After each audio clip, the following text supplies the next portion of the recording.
I'm Cathy Marston. I'm a choreographer and I'm the director of Ballet Zürich.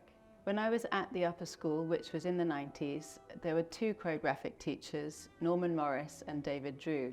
They were both incredible and really inspired me throughout the 2 years I spent at the upper school. Norman had actually been the director of not only the Royal Ballet, but also Ballet Rambert, and so had this real experience of a classical world and a contemporary world. David had danced with the Royal Ballet for many, many years and was particularly a fan of narrative work. Norman was a bit more into abstract. And so having these two voices to talk to pretty much on a daily basis really fed me. They asked me questions all the time, and I got to discover what it would be like to choreograph something with designers, with composers. They encouraged me to reach out of the school and work with other artists, and that's something I've really continued to this day.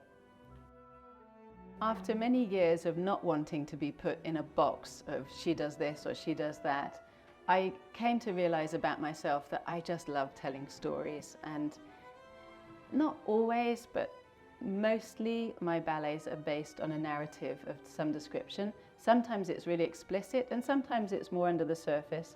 Sometimes it's based on a book and sometimes it can be a biography-inspired work. But it's really important to me to know, what am I trying to express? What are the characters? What are their intentions? What are the qualities of each dancer or group of characters on the stage?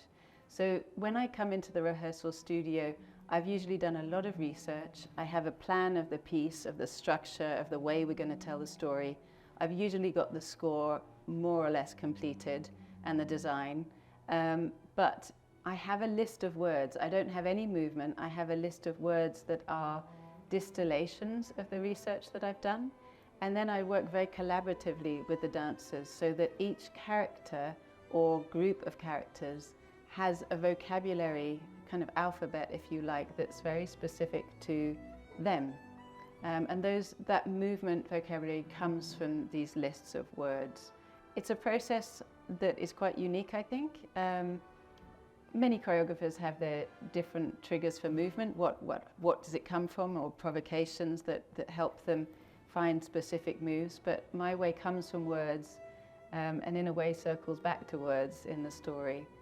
But there's something about the power of dance and movement that, as a storytelling means, I completely adore. In the end, even though all of my work originates with words, it's taking them away that is when I feel the magic really occurs, and that's the process that inspires me.